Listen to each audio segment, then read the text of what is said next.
Ok, ela iniciou a gravação. Mas a gente continua aqui ainda falando sobre isso, Fernanda. Nancy e Luiz. Boa noite. Boa noite. Quando a gente fala do perfil terapeuta, e é um curso onde é psicoteologia, onde não é só a função de terapeutizar dentro de um consultório, mas sim também dentro de uma comunidade cristã, dentro de uma igreja, né? É necessário, sim, a gente conhecer e entender qual é o perfil que a gente precisa ter. A gente tem essa questão também, né? Como a Fernanda diz, existem hoje, ainda não era para existir, mas ainda existe muitas pessoas doentes dentro da igreja, e não é uma questão só espiritual, é uma questão de alma também. É uma questão, às vezes, também de um transtorno, né? Que precisa ser trabalhado. Eu tenho, recentemente, acho que uns 3 meses, comecei a trabalhar com uma moça e a ponto das pessoas da igreja achotarem ela da igreja. Ela foi chotada da igreja. Ah, ela caça confusão com todo mundo, ela fala alto, ela é suja. Estou falando isso aqui porque é uma aula fechada, né? Se fosse aula aberta, eu não poderia. Ela é suja, ela é desbocada, ela é endemoniada, ela onde ela chega, ela estraga todo mundo, onde ela chega é. E aí, né, essa pessoa cai nas minhas mãos, e essa pessoa fui fazer o perfil dela, fui trabalhar com ela, era uma pessoa que tem borderline, hoje já está muito bem, são 3 meses, e ela está assim, muito bem, mudou muita coisa, muita coisa. E aí eu cheguei até mesmo chamar o pastor dela e falei assim, olha, você sabe o que significa uma pessoa que tem borderline? Você sabe que essa pessoa ela é antissocial, você sabe que essa pessoa ela não tem patas na língua, você sabe que uma pessoa que tem borderline, ela não se preocupa com a limpeza do corpo? Você sabe que uma pessoa que tem borderline parece que ela tem 50 ouvidos? Não. Falei assim, pois é. Então, é isso que a gente fala, né? De que as igrejas deveriam todas, uma vez eu falei na internet, eu fiz um vídeo falando assim, olha, todas as pessoas que mexem com gente dentro de igreja deveriam fazer o curso de psicoteologia.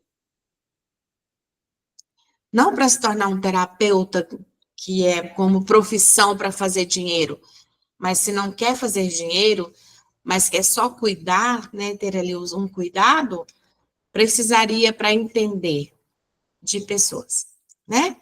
E aí a gente vai, né, olhar para essa tela e ver qual que é o perfil do terapeuta, né? Esse slide aqui, ele já não vai passar ao contrário, né?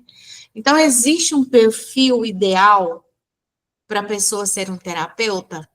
Quando a gente fala desse perfil aqui, você pode observar. Queria que vocês olhassem na tela para mim e me respondessem. Vou começar pelo Luiz. Luiz, como você está vendo essa figura aí na tela? Ela está de frente, ela está de lado? Como ela está para você?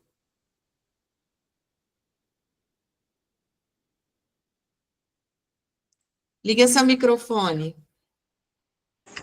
Ela está de lado, né? Perfil.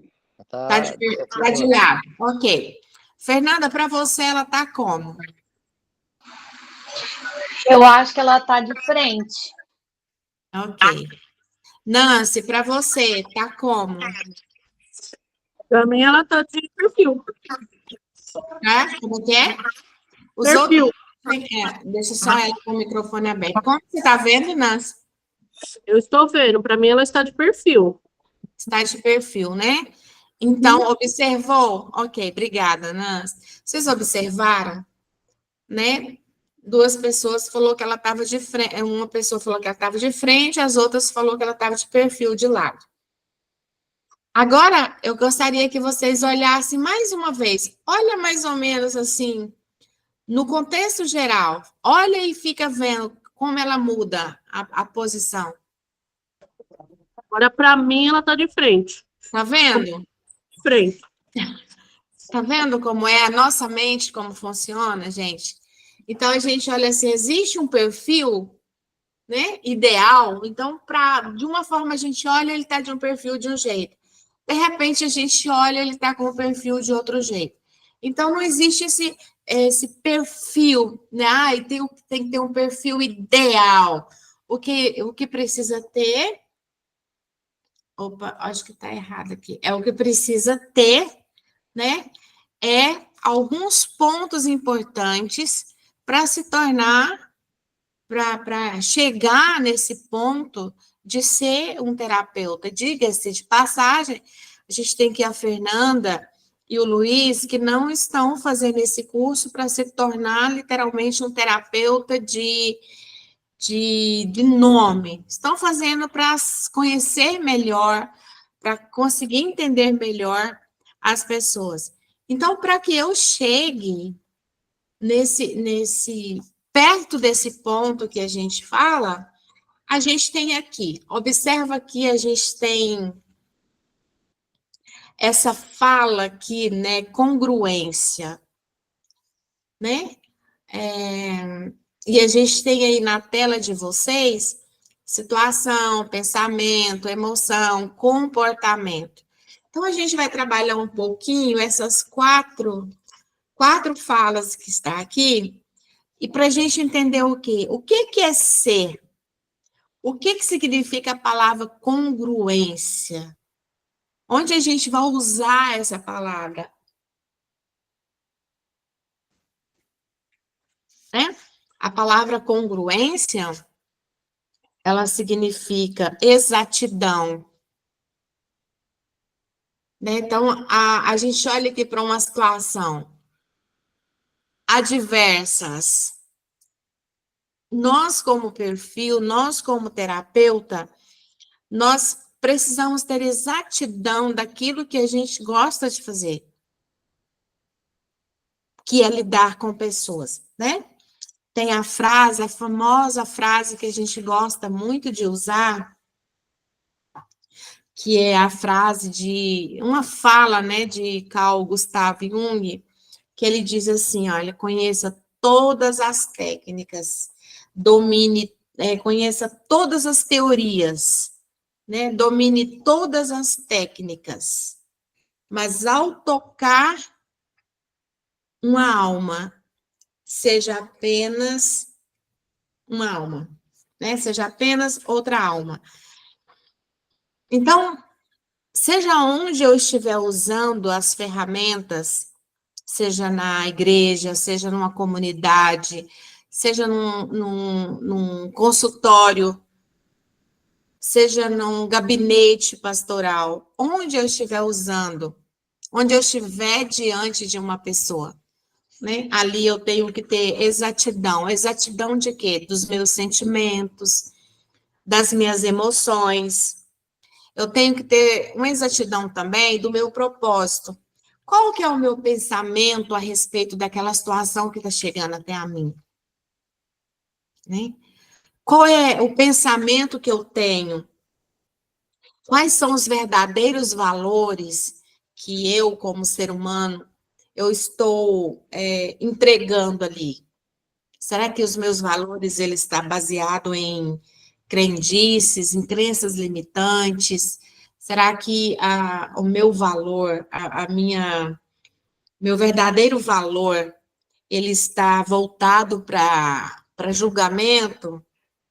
Então, quando a gente fala de congruência, o ser humano, a pessoa que vai lidar com o outro, a pessoa que tem, né, diz, eu tenho um chamado. Meu chamado é cuidar, meu chamado é pastorear, meu chamado é cuidar de gente. Mas para eu buscar e entender que eu tenho esse chamado também, eu tenho que olhar para isso aqui. Eu preciso ter esse perfil, né? Seja aí uma liderança, né? Seja em uma clínica, seja clinicando, né? Ou seja, pastoreando. Porque quando a gente fala de pastorear, gente, não é uma função dada somente ao pastor. De qualquer forma que você está lidando com gente dentro da igreja, você está pastoreando, né? Existe uma liderança, mas essa ferramenta de pastoreio, de cuidado, de zelo, cabe também a nós, né? Então, quando a gente olha para isso, vamos usar a palavra terapeuta, mas não significa literalmente as pessoas que estão dentro do consultório, de uma forma geral, um terapeuta que vive, né, uma pessoa que vive os seus valores, suas ações, elas estão alinhadas com aquilo que diz ser importante para ela. Então, se eu estou cuidando de vidas, eu estou voltada para a frase, ao estar diante de uma alma, seja apenas uma alma. O que é ser uma alma? É ser acolhedor, é ter esse processo de acolhimento. Então, ter o meu valor, ter o meu pensamento, ter as minhas emoções, que a gente vai tratar disso no decorrer da aula, sobre as emoções, ter o comportamento. Como é a congruência terapeuta-cliente ou líder-cliente, né?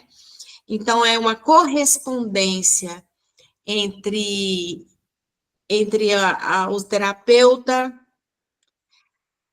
e o que o terapeuta comunica ao seu paciente, ou ao seu cliente, ou ao seu liderado, né? Então, como eu vou me tornar uma pessoa congruente? Como que eu vou trabalhar o meu perfil de ser humano, né? O meu ser, para que eu torne uma pessoa congruente?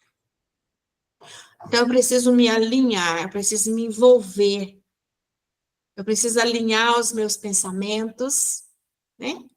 Baseado nas situações, eu tenho que alinhar meus pensamentos, eu tenho que alinhar as minhas emoções, eu tenho que olhar para as minhas emoções, né? E os meus comportamentos. Qual é o meu comportamento diante de situações, né? Preciso ter um comportamento alinhado com a autenticidade. Ser uma pessoa autêntica. E para isso, antes de eu começar a olhar para o outro, antes de eu começar a trabalhar para o outro, eu tenho que olhar e ver se eu estou tendo essa congruência. Se eu sou uma pessoa congruente. Se eu olho para a situação, como são os meus pensamentos, como são as minhas emoções e como é o meu comportamento. Fazer essa autorreflexão é algo que a gente precisa fazer todos os dias, sabe? Fazer aquela, sabe, autoavaliação, né? Tirar um tempo para refletir. Tanto o terapeuta como o cuidador, né? De qualquer área, seja um enfermeiro, ele se torna um terapeuta, um líder religioso, ele se torna um terapeuta, alguém que cuida de alguma comunidade é um terapeuta. Então, eu preciso fazer essa auto-reflexão. E para que essa reflexão ela vai servir? Eu preciso olhar para os meus valores. Quais são os valores que eu, como ser humano, estou carregando? Quais são as crenças que eu carrego? Será que eu não vou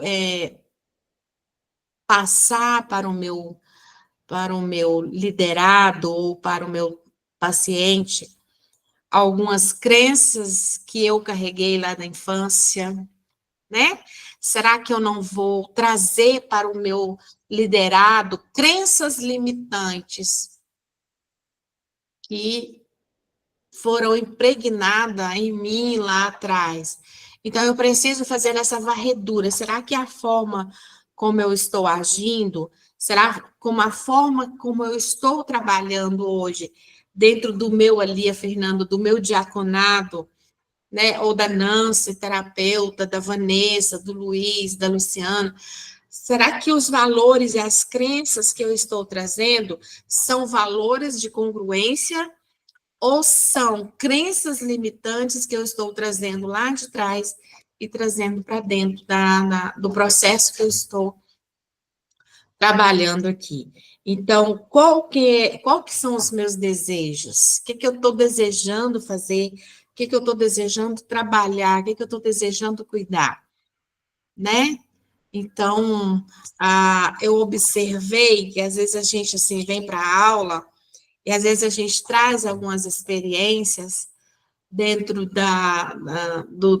dos nossos atendimentos e tudo mais. E eu me lembro de uma frase, pessoal, que acho que nessa época poderia existir essa palavra congruência, mas eu acho que minha mãe não sabia sobre ela. Mas minha mãe, ela me deu algumas lições aqui. Acho que eu tinha 13 anos antes da minha mãe falecer. Minha mãe sentou comigo e ela não falou dessa forma, mas quando a gente olha para cá, a gente vê uma sabedoria. Ela dizia assim para mim: você cria os seus valores embasado na palavra de Deus. Né? Ela falou isso para mim. Cria os seus valores embasado na palavra de Deus e não nas crenças que querem inculcar em você. E isso foi assim uma ferramenta até mesmo de muitas discussões, né? Até hoje ainda é uma ferramenta de muita discussão para mim, essas questões das crenças. E eu tenho uma paciente, uma jovem, 24 anos, e ela chegou para mim dentro de um processo de terapia e ela disse o seguinte: olha, eu sou evangélica, eu sou cristã, estou tratando ela como terapeuta. Mas eu tenho muito misticismo. Por quê? Me fala sobre esses misticismos. Eu não posso ver uma coruja cantando, eu não posso ver tem um outro bicho, um outro passarinho que canta, e ele me leva para... Eu não posso ver um beija-flor, que eu acho que alguém vai morrer, eu não posso ver uma chinela virada, que eu acho que alguém da família vai morrer. E ela começou a trazer para mim muitas crenças, porque crenças, algo que você acredita e que te limita. E aí ela falou assim, e tem muitas crenças. Esses dias eu coloquei um dinheiro dentro da Bíblia e depois eu joguei o dinheiro fora porque aquele dinheiro foi amaldiçoado, porque a gente não pode colocar dinheiro dentro da Bíblia porque é maldição. E eu falei assim, onde você aprendeu tudo isso?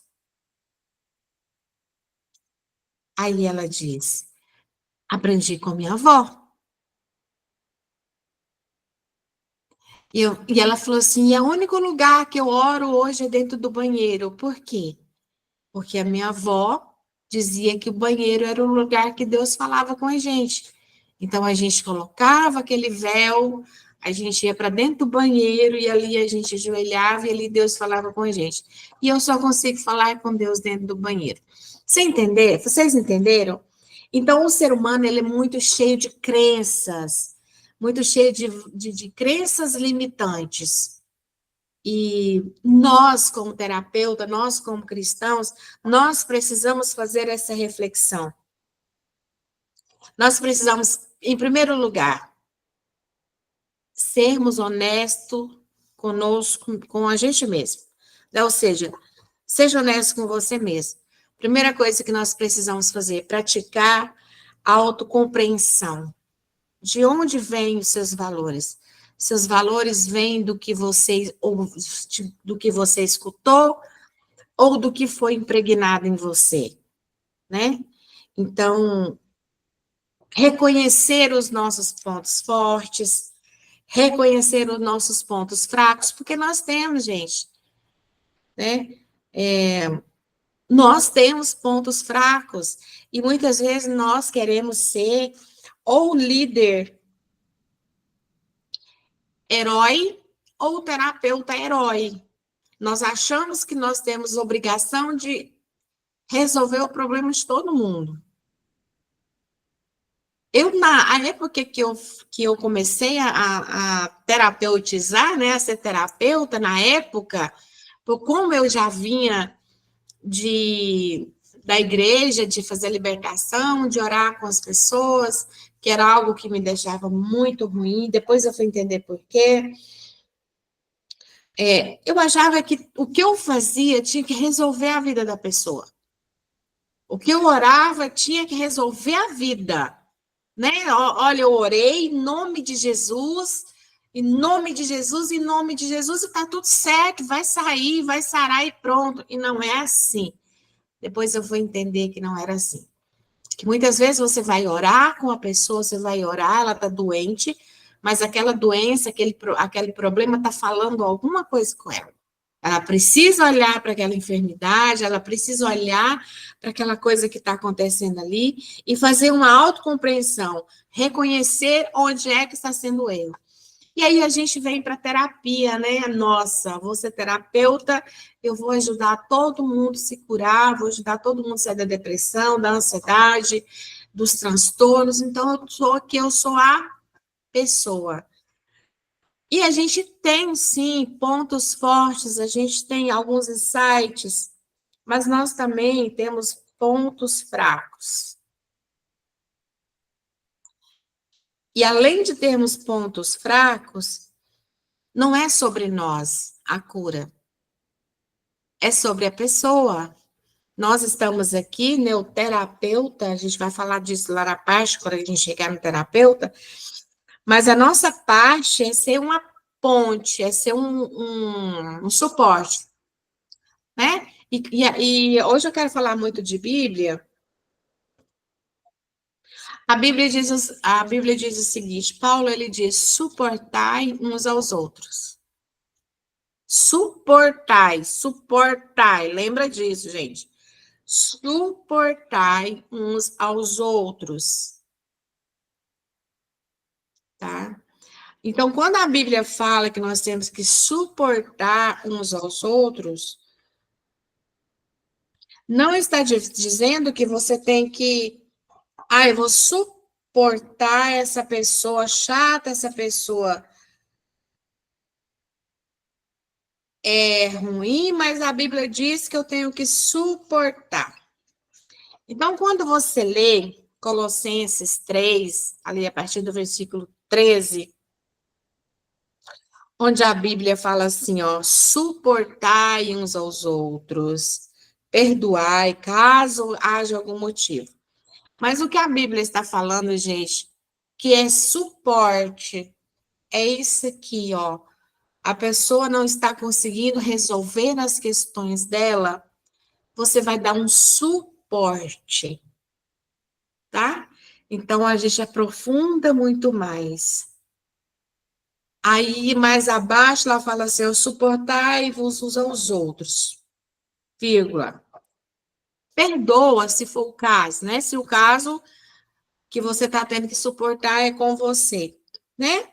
Caso alguém tenha algum motivo de queixa contra outra pessoa, assim como vós, o Senhor, perdoou, então você vai perdoar e você vai se tornar um suporte para que essa pessoa consiga atravessar para o outro lado, para o arrependimento, para a reconciliação. Então, você é um suporte. E o terapeuta também, gente, ele é um suporte. O que é suporte? Imagine que alguém aí perto de você, nesse momento, né? Não, isso não vai acontecer, só uma analogia, que alguém perto de você aí dá uma destroncadinha no pé. Aí o que você vai fazer? Você vai carregar ele? Não, você vai dar o ombro, vai ser um suporte para ele ir até o hospital, você vai dar um suporte para ele entrar no carro, você vai dar um suporte para ele.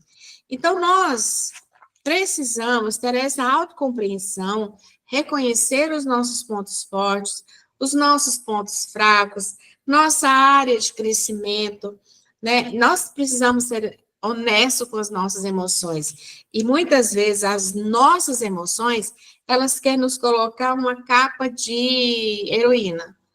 A heroína ou o herói, né? E você vai lá e luta, e luta, e luta, né? Então, a gente precisa praticar esse autoconhecimento e a alta compaixão. Voltamos mais uma vez para a Bíblia, nesse ponto aqui, que a gente, no lugar do terapeuta, no lugar do herói, ou no lugar do líder, a gente deixa de olhar para a gente mesmo. Tá? Por exemplo, quantas e quantas vezes nós estivemos, né, morrendo. A gente estava doente, a gente estava muito ruim, mas a gente foi lá, a gente foi forte, a gente foi lá e ajudou o outro a atravessar as barreiras deles. A gente foi lá e fez de tudo para que o outro ficasse bem. Quantas vezes a gente está com problemas emocionais, mas a gente é forte, e a gente vai lá e ajuda o outro, e tá tudo bem, né? Aí a gente usa até alguns versículos isolados da Bíblia e diz assim, você faz para Deus e Deus faz para você. Lembrando que quando você trabalha com pessoas, você não está fazendo para Deus, você está fazendo para o outro. E muitas vezes também, nós não conseguimos desmarcar um atendimento com o paciente, porque, se eu desmarcar, ele vai ficar pior. Então, eu vou trabalhar doente físico, eu vou trabalhar doente emocionalmente, mas eu tenho que prestar ali conta do meu serviço. Né? E não é por aí.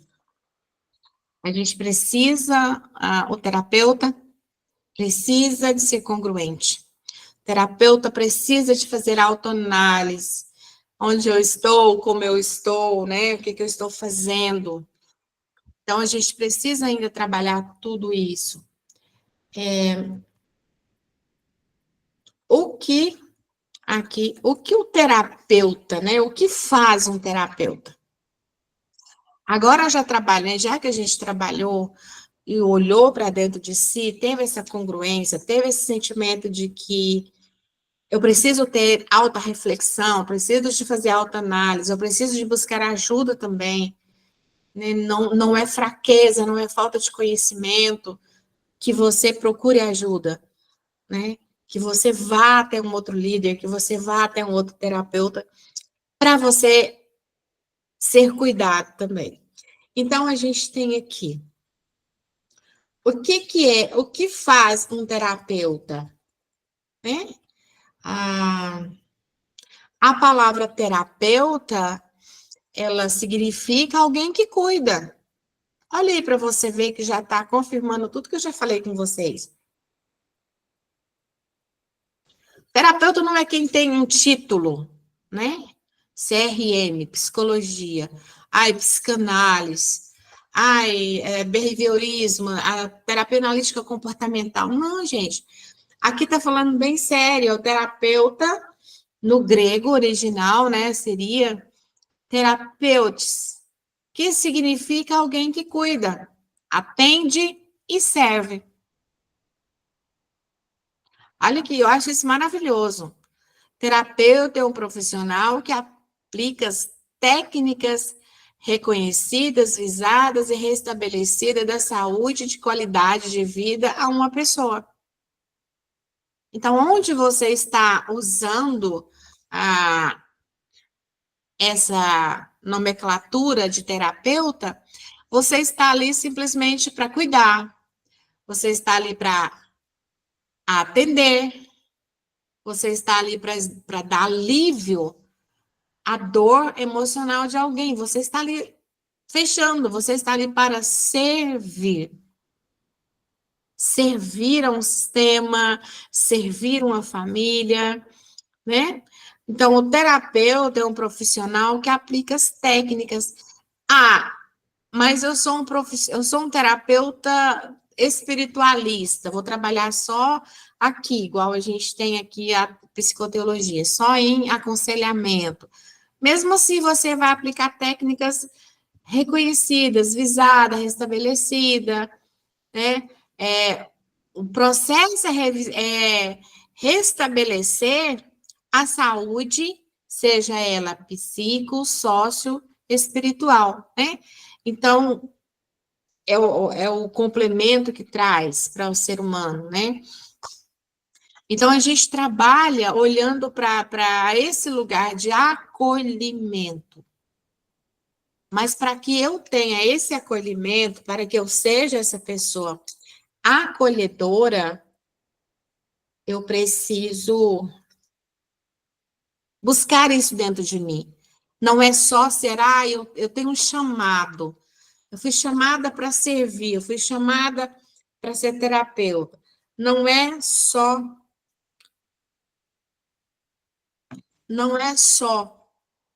né, dizer assim, eu tenho um chamado.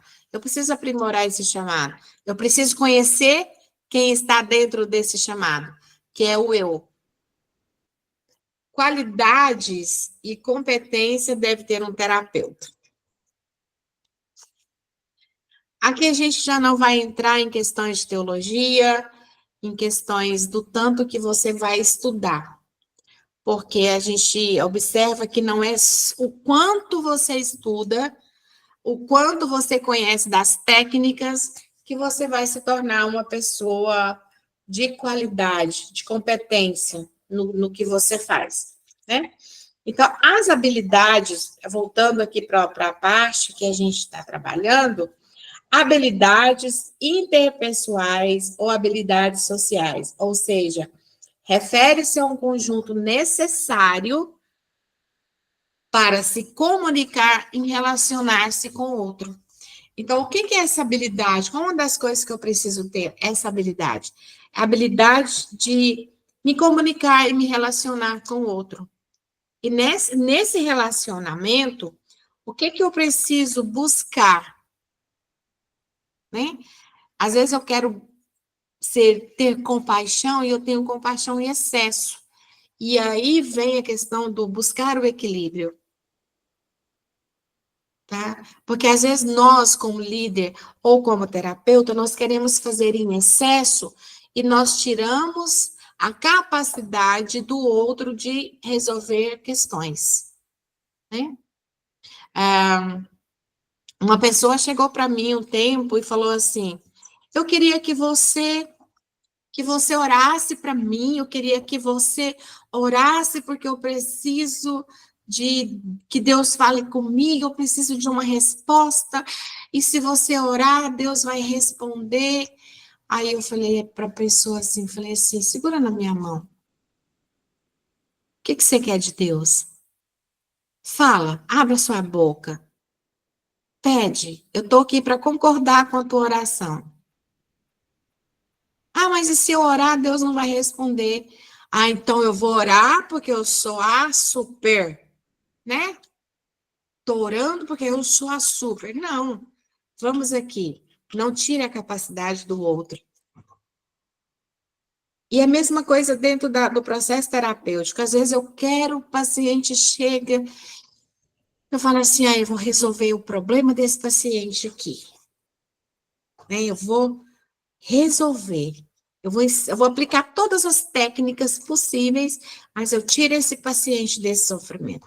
E não vai acontecer, porque o que eu preciso como terapeuta é ter habilidade interpessoal, né, ou habilidade social, ou seja, eu preciso dar a essa pessoa recursos necessários de comunicação, através da comunicação, eu preciso dar recurso para essa pessoa dentro de um relacionamento terapeuta-paciente, terapeuta-paciente, ou líder, membro, ovelha, eu preciso ter recursos necessários para ajudar ela, ter um relacionamento com ela, para ajudar ela a sair. E não ir lá e tirar ela. Porque aí eu vou estar invalidando a capacidade, eu vou estar invalidando a fé, eu vou estar invalidando a ação que ela precisa buscar para essa mudança.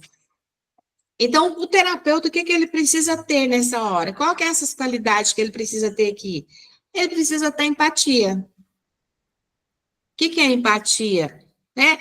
É a habilidade de permitir ao terapeuta compreender as emoções e as perspectivas do indivíduo. Então, eu tenho que ter essa empatia. Eu tenho que olhar para o meu paciente e compreender as emoções dele, ouvir, ter essa escuta, né?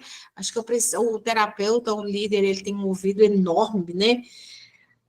Eu preciso ouvir as emoções, eu preciso ouvir as perspectivas que essa pessoa tem, e só assim eu vou começar a ajudar ela. Só assim eu vou começar a trabalhar com ela. E aí eu volto a falar sobre o nosso autoconhecimento.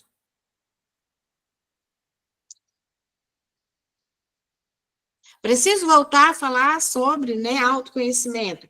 Então, a gente já falou sobre a autorreflexão. Refletir, ter reflexão sobre aquilo que eu preciso fazer. E aí eu volto para o autoconhecimento, que ele é de extrema importância para o terapeuta. O que ele vai englobar?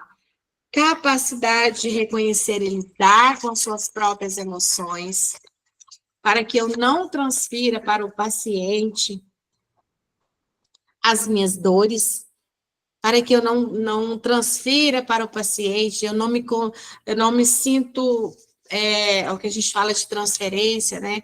Porque o paciente, ele vai trazer questões que você também está passando, às vezes. Às vezes você vai estar atendendo um paciente e você pensa assim, nossa, isso já é mais ou menos assim comigo. Aí eu vou dizer para ele, eu também sinto assim. Não, então eu tenho que ter controle, eu tenho que ter controle das minhas próprias emoções. Eu preciso compreender e responder de forma adequada ao meu paciente ou ao meu cliente.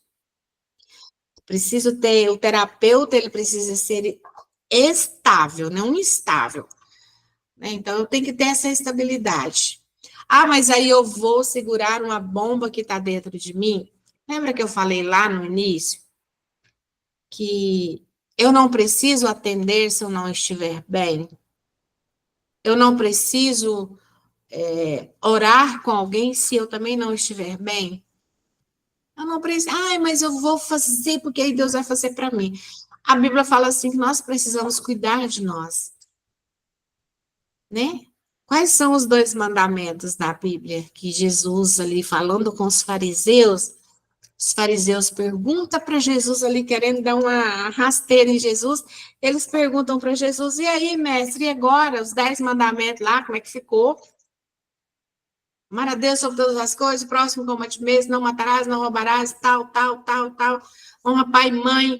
E Jesus olha para eles assim, com muita serenidade, e diz assim, amarás, pois, o Senhor teu Deus de todo o teu coração, de toda a tua alma, de todo o teu entendimento, e o próximo como a ti mesmo. Então, eu não preciso me matar para ajudar o outro, porque se eu estou fazendo demais para o outro e eu não estou cuidando de mim, eu não estou seguindo aqui o 2º mandamento que Jesus falou. Ama o próximo como a ti mesmo. Se eu estou amando o próximo mais que a mim, eu não estou seguindo aqui o mandamento de Jesus. Então, o terapeuta, ele precisa ser estável. Tá? Aconteceu aqui, eu vou engolir. Não, gente, tem outra forma de você externar. Vai procurar ajuda também. Então, o terapeuta, ele precisa ser acolhedor, saber encontrar estratégia saudável para lidar com os seus próprios desafios. Porque nós estamos sendo treinados, né, de uma certa forma, para lidar com desafios dos outros, e não com os nossos.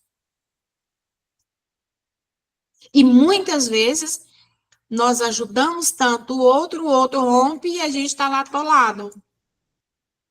E aí a gente pergunta, deve ser um propósito de Deus que eu permaneça atolado e o outro vá.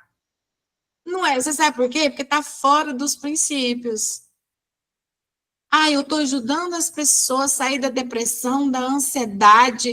A pessoa já foi para o desmame do remédio. Eu estou aqui com os meus remedinhos antidepressivos. Por quê? Porque eu estou focando no outro, eu não estou focando em mim.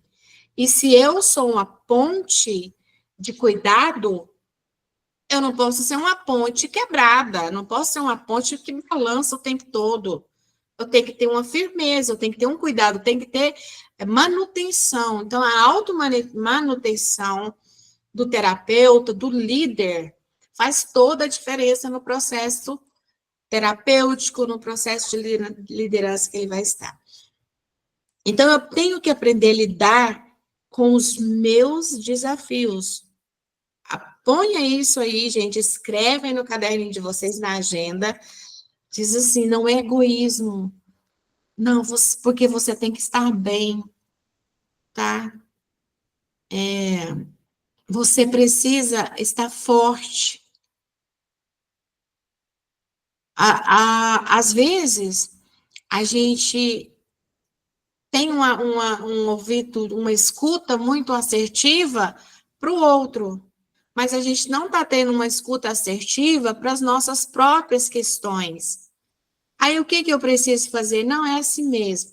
Não, gente, eu também preciso ter esse acolhimento aqui e pegar essa pessoa, esse terapeuta, ou esse líder, e colocar na mão de alguém para ser cuidado também. Tá fazendo sentido para vocês?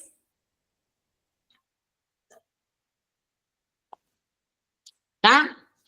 Então, vamos lá. Que a outra habilidade aqui, competência, né, que o terapeuta precisa ter, que ainda envolve o autoconhecimento, que é a escuta ativa. A escuta ativa, ela é essencial para a prática terapeuta e ela é muito eficaz. Envolve não apenas você ouvir as queixas, palavras do cliente, né? Ou do paciente, ou do liderado. Então, a gente sempre fala assim, ó, nós precisamos aprender a ouvir na essência. Ouvir na essência, né? É a capacidade que nós temos de ouvir uma pessoa além do que ela está falando, além do que está sendo dito. E muitas vezes o que mais vai fazer sentido não é o que sai da boca dela, não é o que ela está verbalizando, mas é um relacionamento isento de julgamento ou de suposição. É uma habilidade de prestar atenção nos sinais, né? Ou ver os sinais físicos que ela está tendo ali. Às vezes ela está conversando com você e ela está coçando a cabeça o tempo todo. Ela está falando, tem vezes que em uma fala dela, ela volta a coçar a cabeça. Então, será que o que ela está dizendo é realmente o que ela está querendo dizer? Ou será que ela está falando com um gesto aqui e ela está pedindo um outro tipo de socorro, além daquilo que você está falando, né? Então, essa habilidade, ouvir na essência, não é só ouvir as queixas, também é prestar atenção, demonstrar interesse, não só pelo que a pessoa está dizendo, mas está sendo dito ali na sessão, mas também no que ela está fazendo, né?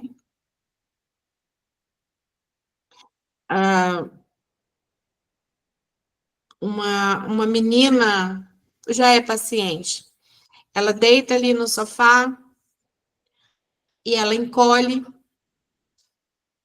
e ela começa a fazer umas queixas para mim, mas ela, encolhida, ela estava com um dedo e ela coçando assim, bem perto do do cotovelo, acho que é cotovelo, né?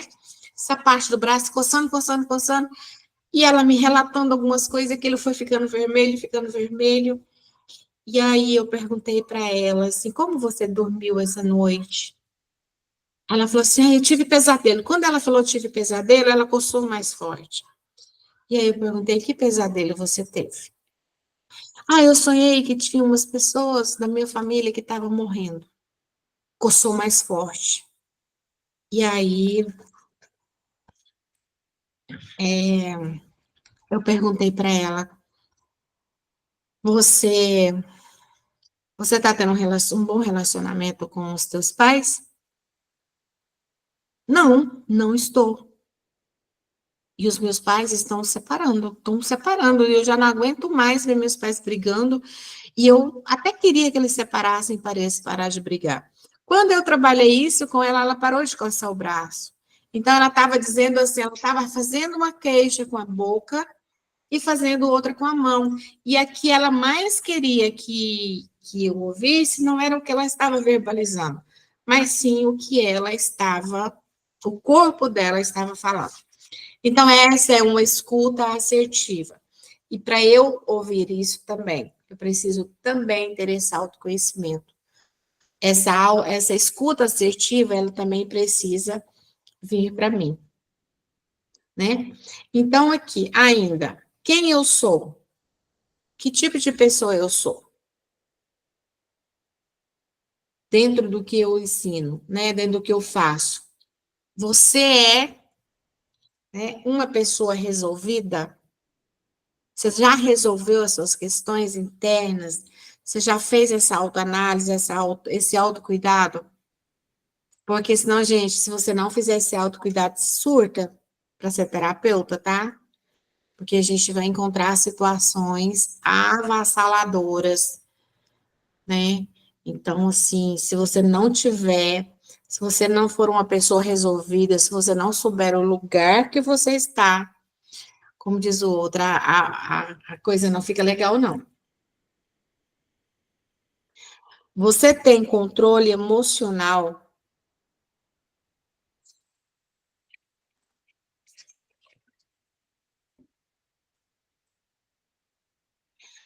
A gente já falou sobre isso, né? Sobre esse controle emocional. E tudo que a gente falou até agora leva para isso aqui: inteligência emocional. Nessa inteligência emocional, eu preciso ter habilidade de comunicação. E nessa habilidade de comunicação, nessa habilidade, eu preciso ser capaz de estabelecer limites adequados, eu preciso transmitir informações assertivas, de forma clara, de forma inteligente, de forma que facilita a resolução de conflitos dentro da terapia. Então, a forma como você tem uma comunicação assertiva está relacionado à sua inteligência emocional. Porque às vezes a gente fala sobre inteligência emocional, a gente está voltando isso para a gente, só para mim, para minha inteligência. E quando você tem inteligência emocional, você consegue sim ter uma comunicação mais assertiva. Por exemplo, vamos lá. O paciente chega para uma terapia e aí ele começa a falar tanta coisa, mas tanta coisa ali. Só que dentro de tudo isso que ele está falando, ele começa a repetir algumas coisas. Não sei o quê, não sei o quê. É a cor branca mesmo. Aí fala, e é o branco. Fala, é o branco. Aí, nessa comunicação aqui, você já pode pegar um gancho. Ali já tem, né? Então, você tem que fazer perguntas reflexivas para esse paciente, porque aí você gera questionamento. O que você gosta do branco ou você... O que significa o branco para você? Você já está fazendo aqui um questionamento, uma pergunta, na verdade, uma pergunta reflexiva, e você está gerando para essa pessoa um questionamento, né? E diga-se de passagem, um questionamento reflexivo, porque ela vai pensar, não é que eu estou falando muito no branco, né?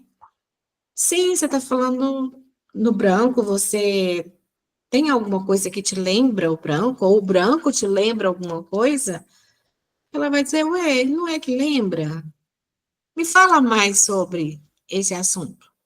Você traz ela, né? Você faz um aproveito ali do que ela está trazendo para você, e ali você já tem um gancho, porque senão ela vai vir todas as vezes, vai falar, falar, falar, e se você não tiver essa expertise dessa comunicação assertiva, o processo terapêutico não vai romper,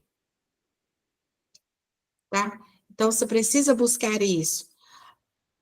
Aí você vai ter, junto com esse paciente, uma forma clara de facilitar a resolução daquilo que ela está trazendo, que é o conflito, né, que ela vai trazer dentro do processo terapêutico.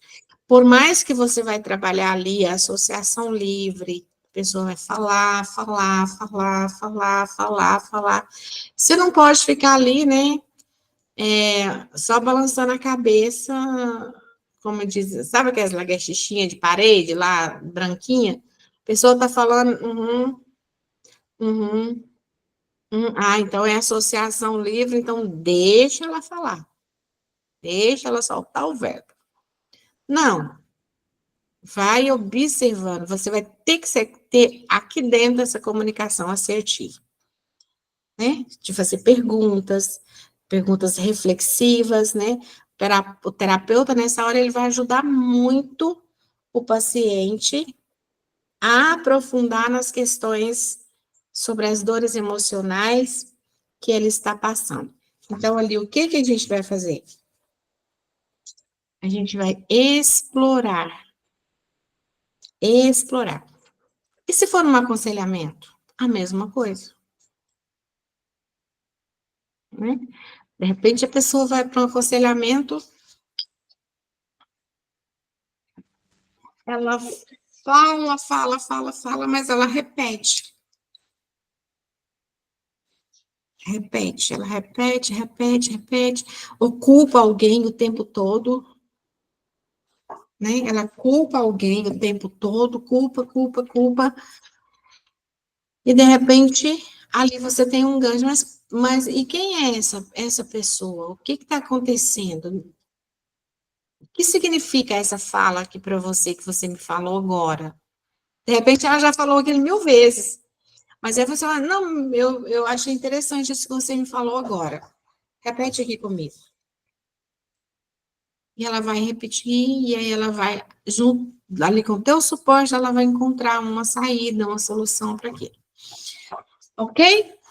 Tem alguém aí comigo?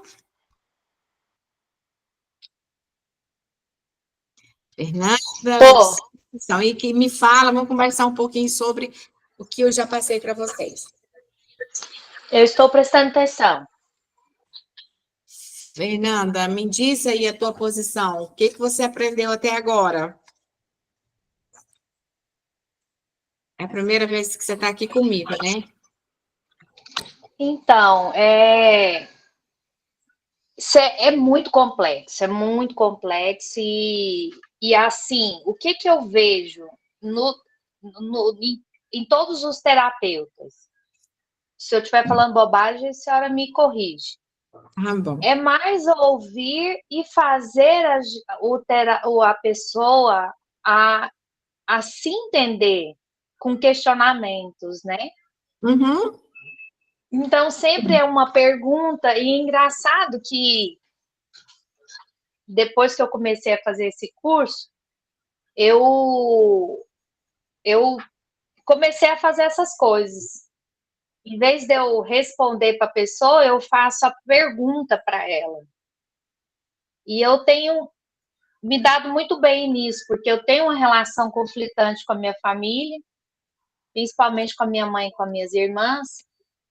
E eu tomando essa atitude, eu melhorei muito a qualidade do discurso, a qualidade da troca. E eu estou muito satisfeita, assim. Eu acho que é esse o caminho. A gente não tem que dar respostas para ninguém, até a pessoa, na maioria das vezes, não quer resposta. Verdade. Em muitos casos, ela quer ser só ouvida, né? É por isso que a gente Exatamente. trabalha na essência, né? Ela quer ouvir. E quando a gente está inserido nessa questão da escuta assertiva, e a gente vai para a escuta assertiva sem julgamento, é meio que um estado de alma. A gente vai mesmo ali para as questões que Jung ele traz, né? Ao estar diante de uma alma, ele fala, conheço todas as teorias, domine todas as técnicas, mas ao tocar uma alma, seja apenas uma alma. Então, a gente entra mesmo nesse estado, de disponibilidade de alma, inteiramente. É como se quase nós desligássemos de nós mesmos e fôssemos viver aquela história ali, né? E nos abraçarmos para ouvir na essência, né? Para construir e criar e ressignificar junto com essa pessoa. É uma atitude interna. Então, de se disponibilizar para ouvir nas entrelinhas. Eu preciso estar ali ouvindo nas entrelinhas. O silêncio verbal, às vezes, é contido, significa que existe aqui uma verdade, um segredo, uma dor, né? E o ouvir o que ele diz sem ter dito é ter essa escuta mesmo. Às vezes ela nem sabe o que ela está falando, mas o seu corpo está ali falando muito mais que ela, né? Então, o início do melhor caminho para um bom atendimento é ficar focado e ver as palavras, né, serem saltadas de dentro dessa pessoa e dar esse espaço de silêncio, às vezes, para ela também. Então, a palavra do Senhor diz, né, que nós, em Tiago 1,19, diz assim, meus amados irmãos, né, também tenham isso na mente de vocês, estejam todos prontos para ouvir, tardio para falar e tardio para irar, né? Então, o que a gente precisa observar? Através do olhar, através do gesto, da respiração, do silêncio, da voz gritante, né? Tem uma frase que a gente gosta muito dela, que é assim, se você não falar, eu não ouvir, não vou saber o que você quer. A gente tem essa fala, parece que ela é algo assim muito assertivo da nossa parte. Se você não falar o que você tem, como é que eu vou saber? E às vezes a pessoa está ali gritando de uma outra forma e você não está ouvindo. É a mesma coisa de você brigar demais com uma criança que está chorando. Se você não falar para a mamãe o que você tem, eu não vou saber o que você precisa. E às vezes essa criança já falou de todas as formas, menos verbalmente. Então, a gente precisa aplicar essa dinâmica da escuta. Então, quando você observar as formas, quando que você entender que, às vezes, até um chute, até deixar uma vasilha cair, deixar um copo cair, aquilo ali é uma fala. E vai acontecer também, como eu disse, né, eu sempre trago alguma coisa do consultório para cá. Uma vez um paciente, um adolescente também, 17 anos, ele sentou aqui eu tenho um jardim bem bonito aqui na frente do consultório, a janela grande, dá para ver tudo. E ele sentou Eu falei, tudo bom dia, sentou, não, era boa tarde, tudo bem? Como foi a tua semana? Foi ótimo. E ele não olhava para mim, ele olhava para fora, ótimo, olhando para fora. Quando ele falou ótimo e cruzou as pernas, eu falei assim, ele não quer conversar, ele não quer falar comigo. Cruzei as pernas e fiquei esperando. Ele olhou para fora, olhou. Passou 40 minutos. Ele fala assim: posso ir na atividade? Eu, sim, você quer ir? Ele disse, sim. Eu falei assim: tudo bem, então até semana que vem, nesse mesmo horário, né? Ele falou assim. Ele olhou para mim e falou assim: hoje foi a melhor terapia. Só isso. Só isso. Ele falou assim: foi a melhor terapia. Mas o que que eu observava? Eu observei o gesto dele. Quando ele cruzou as pernas, olhando para fora, eu falei assim, ele não quer conversar. E tá tudo bem. Aí, depois, na outra terapia, eu também não perguntei o que que foi bom nem nada. Eu falei assim, tá bom, se você tá dizendo, né? Pensei, se você tá dizendo que foi a melhor terapia, então tá bom. Na outra terapia, ele falou assim, na atividade, quanto tempo eu fiquei aqui aquele dia? Falei assim, uns 45 minutos. Ele falou assim, eu vi os passarinhos lá fora, eu vi as nuvens, eu vi o pôr do sol. Foi perfeita aquela terapia para mim, mas hoje eu quero falar. Eu falei, então tá bom. Ai, meu Deus, essa terapia não tá rompendo porque ele não tá falando nada, eu preciso perguntar porque ele precisa falar, ó, ele tá aqui, ele vem cá para falar, né? Não, ele não queria falar. Ele queria aquele momento. E aí, essa é a questão que nós precisamos, né? De aprender a ouvir na essência. Por quê, gente? É do ser humano o desejo de ser notado, ser reconhecido e ser amado. É importante para as pessoas. Isso inclui todas as pessoas do mundo que têm essa necessidade, adulto, criança, adolescente, mesmo aqueles adolescentes que ficam enfurnados dentro do quarto, eles estão dizendo alguma coisa. Ser amado. Então, valorizar, reconhecer aquilo que há de melhor nas pessoas. E, às vezes, o que há de melhor nela é você ter essa escuta assertiva e explorar, né? Quando a gente fala explorar, de repente você vai explorar uma pessoa calada perto dela. Ela não quer falar, mas você vai observar aquilo ali. Gesto, a respiração, né? Então, quando o meu paciente voltou na outra sessão, ele falou para mim, na atividade, eu lembrei, a gente estava tratando coisas muito profundas, e os pais separados, ele não se dava muito bem com o pai, não se dava muito bem com a mãe, porque ele culpava a mãe por tudo que tinha acontecido com ele.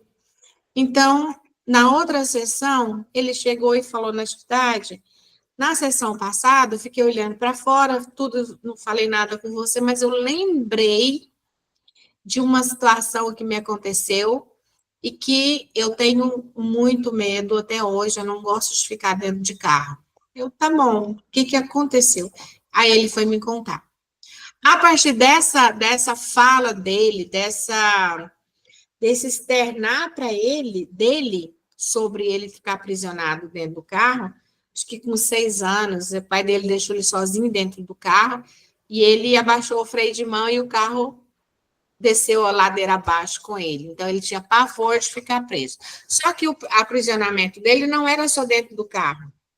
Na vida, em algumas questões também, ele estava aprisionado. Então, o que acontece quando essa pessoa ela se sente aprisionada? Também aqui trabalhando o terapeuta, mas já vamos olhar para um pouco para o paciente. Cérebro neocortical. Cérebro da razão, né? nos permite analisar a informação, resolver problema, planificar, desenvolver ideias e teorias.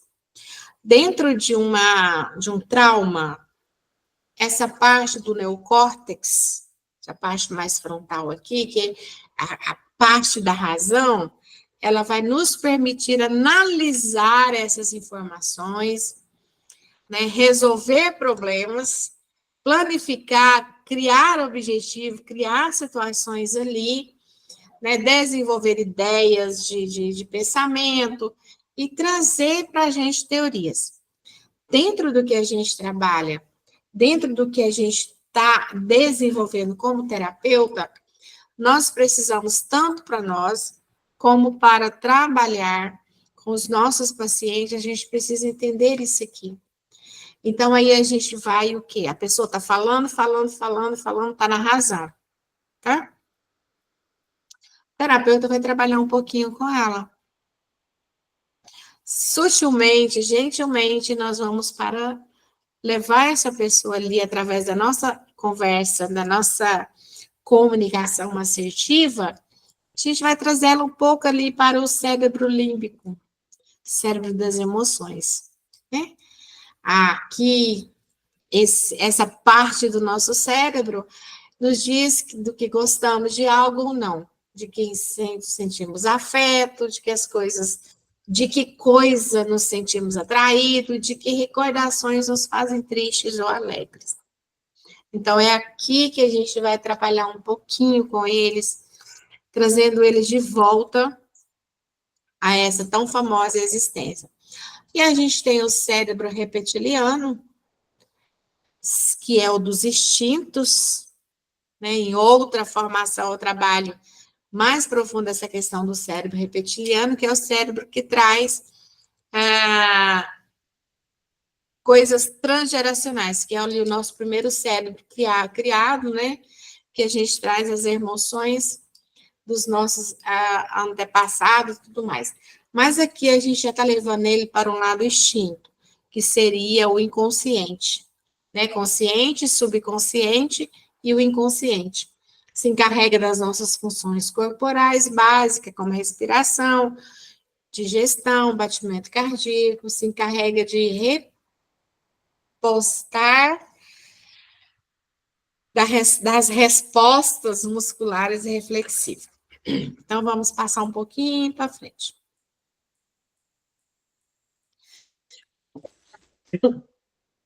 Ainda trabalhando o perfil do terapeuta, a gente está indo e vindo, né?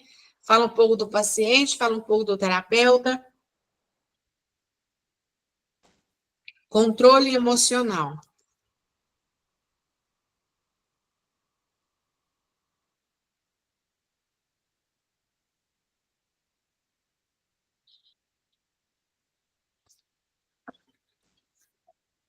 Como eu vou trabalhar o meu controle emocional?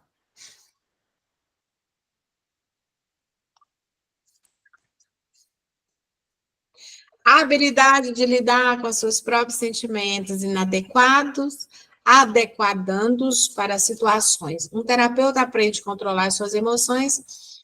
Se sente raiva, raiva. Esta é canalizada para uma mudança de seu comportamento, não para descontrole ou reivindicar.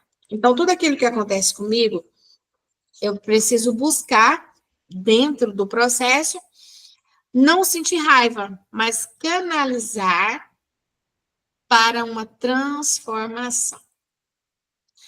A gente já trabalhou algumas coisas aqui relacionadas a isso, né? Desenvolvimento da capacidade de entender as suas próprias emoções, a gente já falou sobre isso.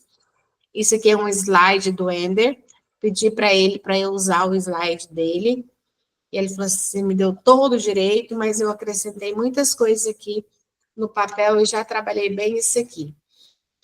Desenvolver a capacidade de entender as suas próprias emoções. Se você não tiver capacidade de entender as suas próprias emoções, você não consegue ser um terapeuta de excelência, um líder de excelência, uma mãe de excelência, um pai de excelência.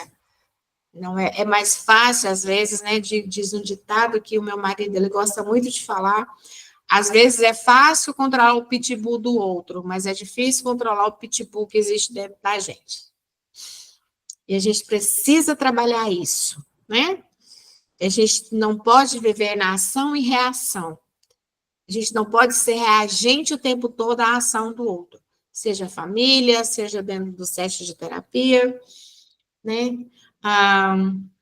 Seja em qualquer lugar. Ter percepção das emoções dos outros, capacidade de entender o sentimento e trabalhar essa situação.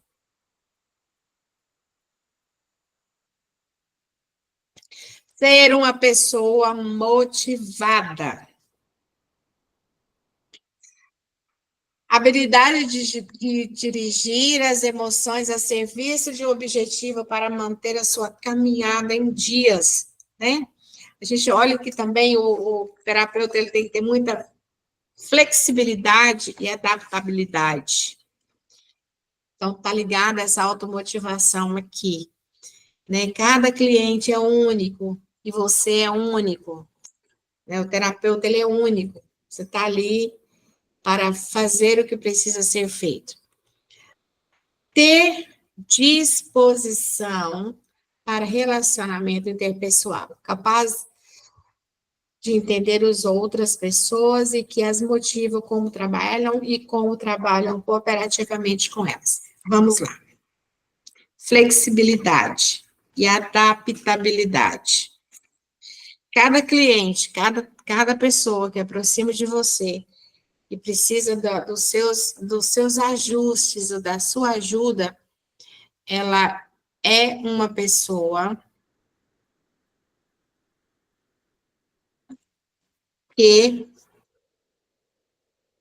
tem necessidades, tem desafios. Ser flexível e adaptável, né? Quem é? Aí me falem aí, gente. Isso eu acho que é tema de uma música, agora eu vou falar para vocês aí. Vou dizer aqui para vocês, e vocês vão me dizer, né, o contrário disso aqui. Me ajudem aqui, para eu não ficar sozinha nessa. Vou ler aqui para vocês. Cada cliente é único. Suas próprias necessidades, desafios. Ser flexível e adaptável é essencial para atender às demandas específicas de cada indivíduo durante o processo de tratamento.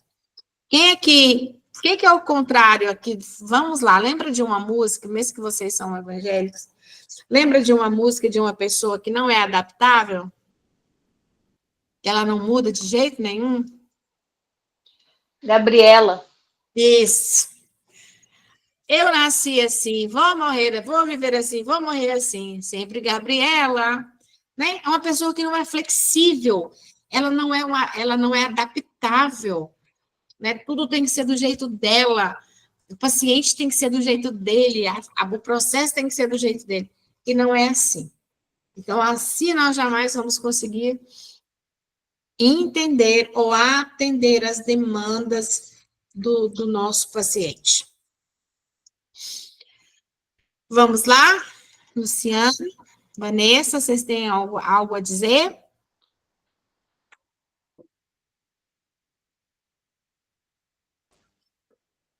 A Fernanda já perguntei, ela falou.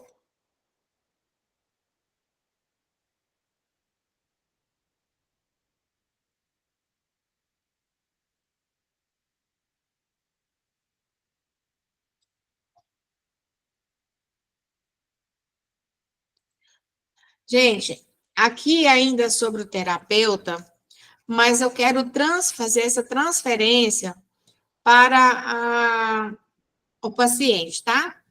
Sueli. Fala, Sueli. Ah, a Sueli está chegando agora. Nós precisamos trabalhar com o nosso paciente com flexibilidade, adaptabilidade, com a escuta assertiva, com a comunicação assertiva. Nós precisamos levar o nosso paciente a assumir responsabilidade pela emoção que ele sente. Tá? O paciente, ele vai reclamar e ele vai colocar a culpa em todo mundo, no pai, na mãe, no avô, no cachorro, no papagaio, né, no dog, em tudo. Ele vai colocar a culpa em todo mundo. Então, ele vai começar a trabalhar uma questão muito forte, que é ser vitimista.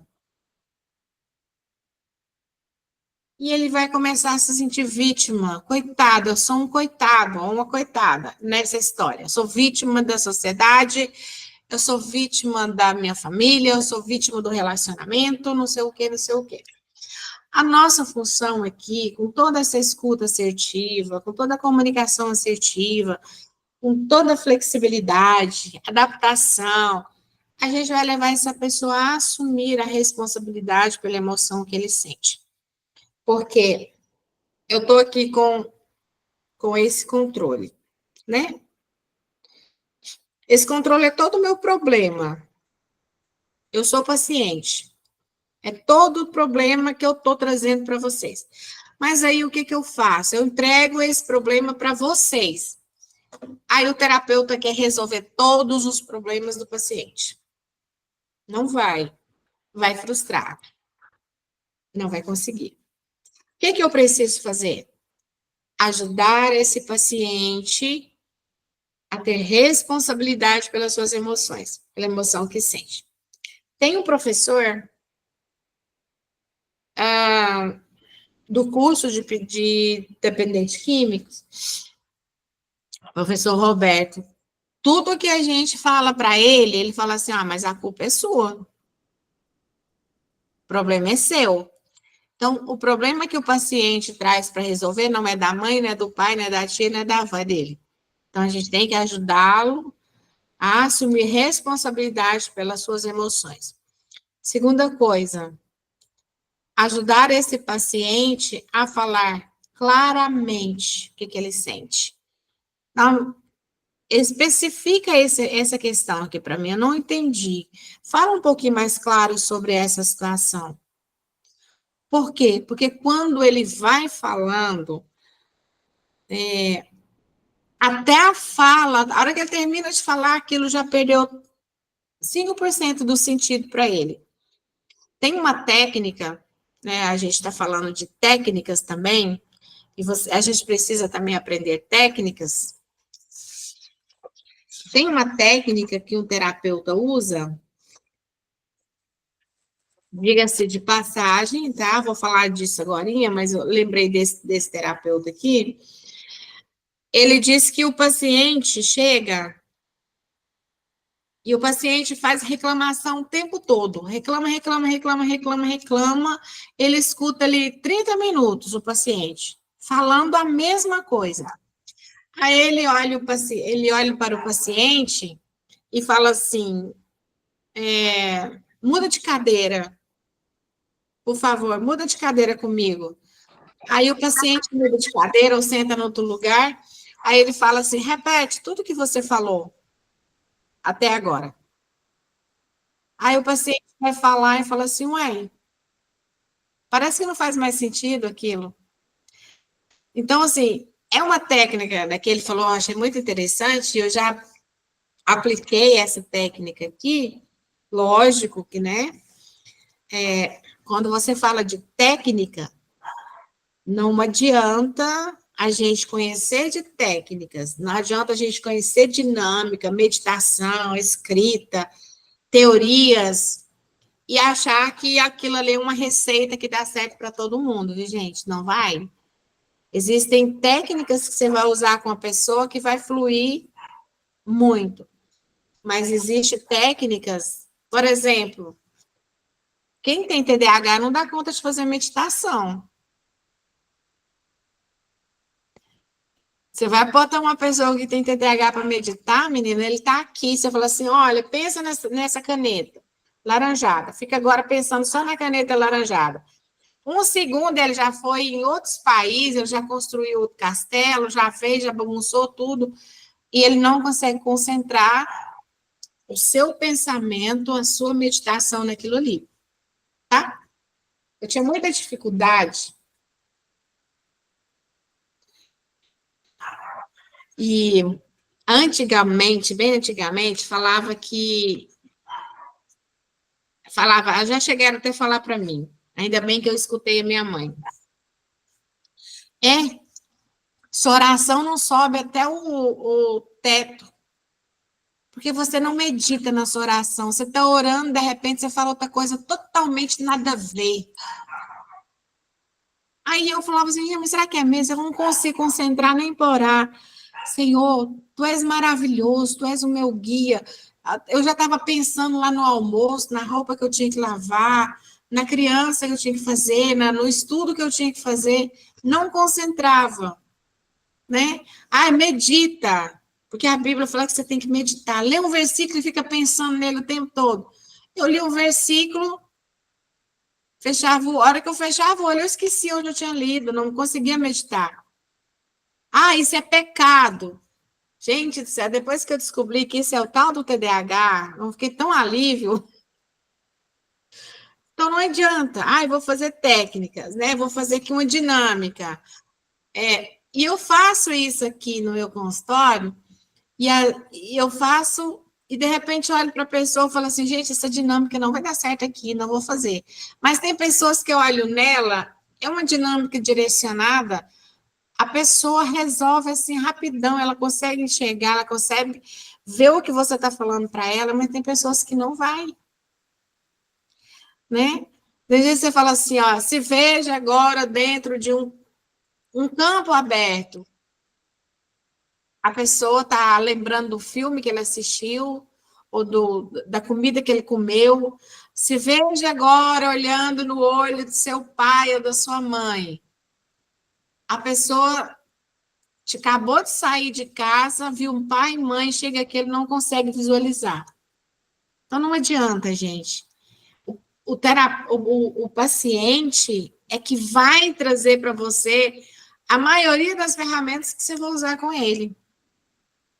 Tá, então, né, de repente você vai falar assim, faz a escrita, escreve, vai escrevendo tudo que você pensa, tudo que você sente. A pessoa não consegue concentrar para escrever. Então, não adianta falar assim, vou ensinar técnicas aqui para vocês. Vou ensinar algumas teorias aqui que dá muito certo. Não vai, cada caso é peculiar. Depende do que está sendo dito, depende do perfil de personalidade que esse paciente tem, né? Eu faço muitas técnicas aqui de meditação, de visualização, mas se eu for fazer para mim, não funciona.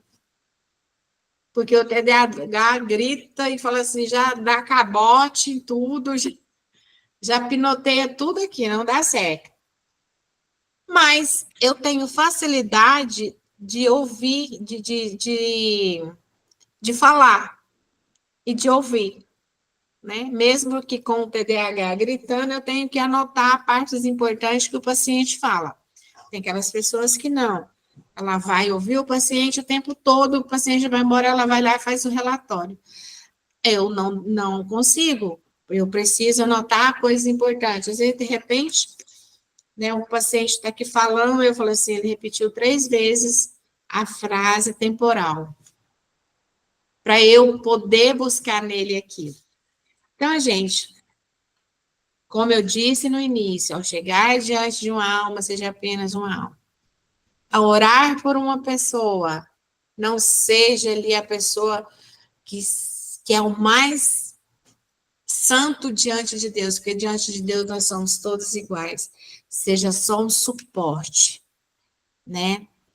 Quando éramos, vou contar isso aqui, gente, a gente está terminando. Quando éramos pastor de igreja, meu marido, ele trabalhava, né, no secular o dia todo, e a nossa função pastora, ela era mais à noite. E meu marido, ele passou a orar por muita gente de madrugada, o homem nem dormia em pé no outro dia, e orando, só orando 5 minutos para um, orando para o outro, só a mãozinha, né, gratidão, gratidão, gratidão. E aí um dia a gente sentou e falou assim, amor, eu tô cansado de orar. Eu falei assim, amor, você orou 3 horas essa noite para todo mundo. Quantos minutos você orou para Deus em prol da sua vida? Ele falou assim, acho que nem 1 minuto eu orei para mim essa noite, nem. Eu só falei, Senhor, abençoa minha família, gratidão pela minha família. Pronto, eu vou orar para os outros. Bom, e aí nós criamos uma técnica de, você quer que eu ore para você? Quero. Qual hora que você quer que eu ore para você de madrugada? A hora que o senhor quiser, pastor. Aí meu marido falou assim, então tá, então 3 horas em ponto, eu estou ligando no seu celular para a gente orar. Gente, a maioria passou a desligar o celular à noite.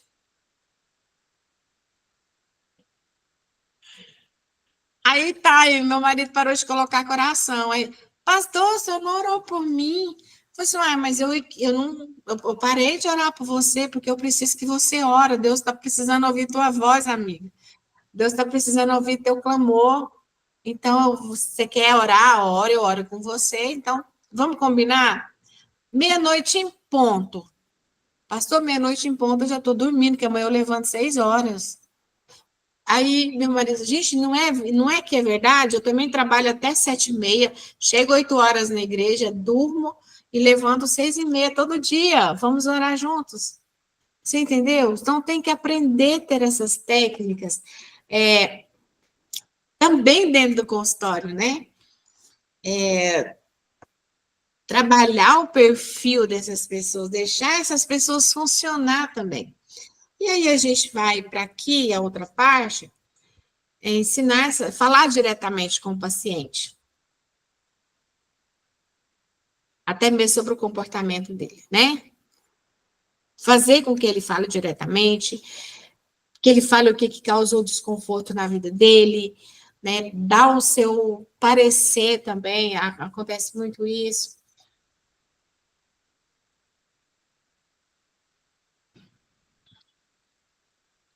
Que o terapeuta, né? Vamos lá, o que o terapeuta precisa para ser bem-sucedido em sua atuação?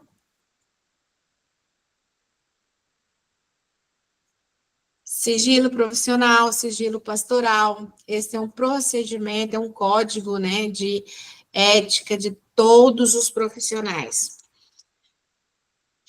Assim como Cristo diz, né, nós temos 2 bocas, uma boca para falar e 2 ouvidos para ouvir. Precisamos ser isso.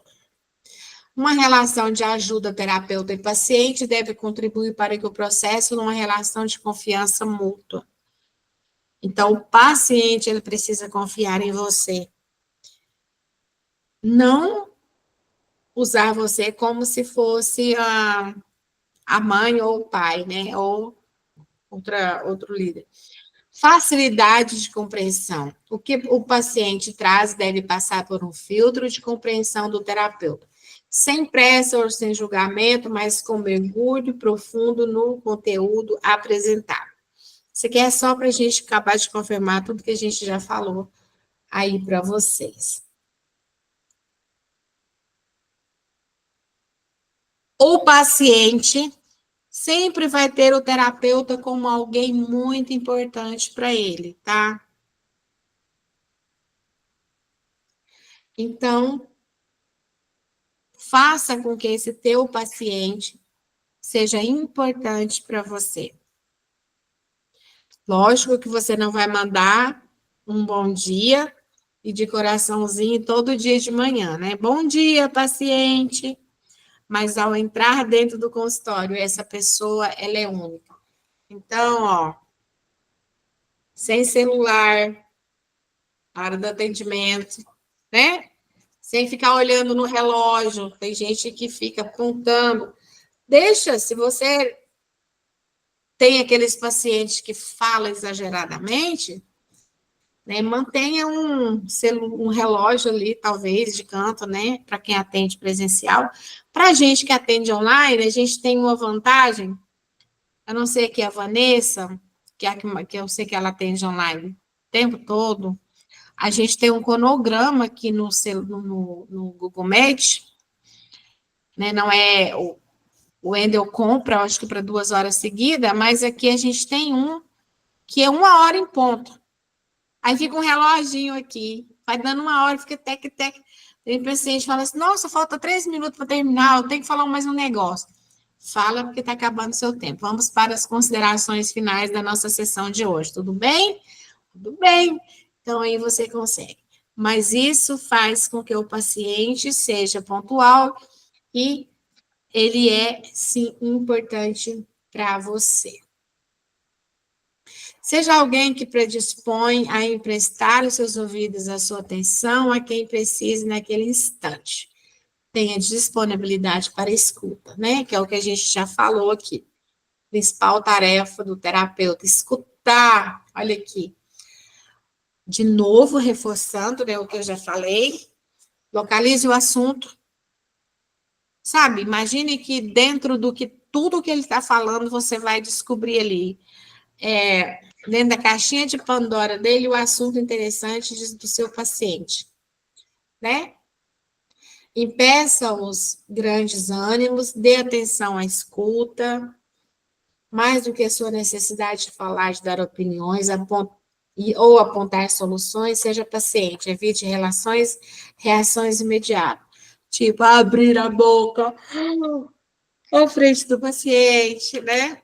Muita gesticulação, mexer no cabelo, o paciente está lá falando e você está aqui mexendo no cabelo, né? Ou mexendo no brinco, ou mexendo aqui na correntinha, o paciente está falando, você está lá mexendo em algum parte do seu corpo, não.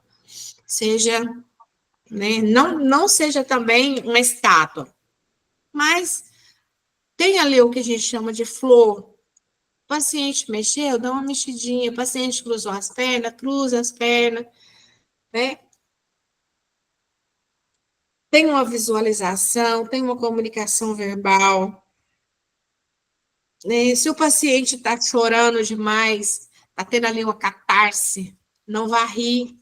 Ai, tentando alegrar o paciente.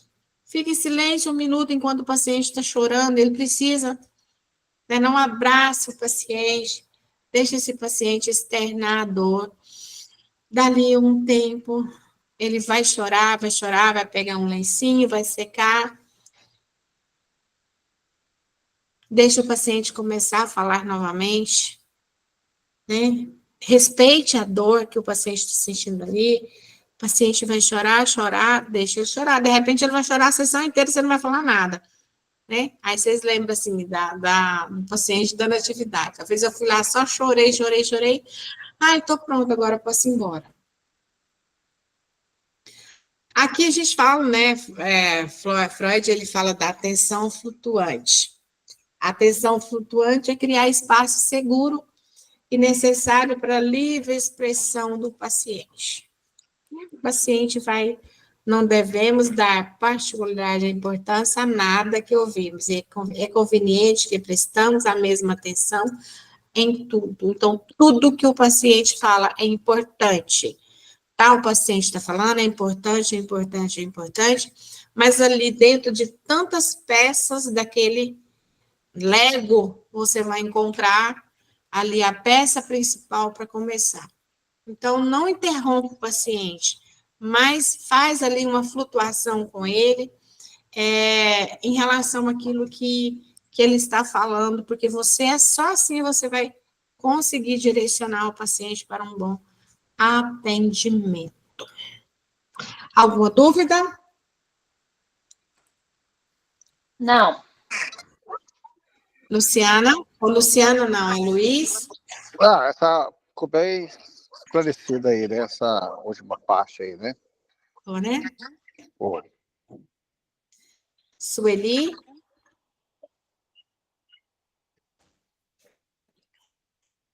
Tudo tranquilo, Pro.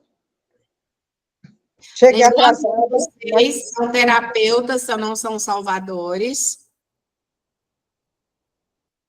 Tá? Vocês são ajudantes.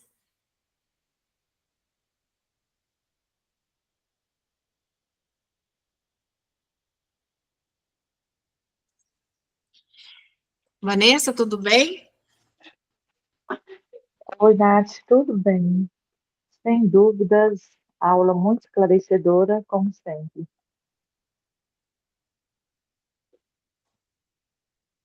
Então é isso, gente. A gente vai terminar os minutinhos mais cedo, tudo bem para vocês?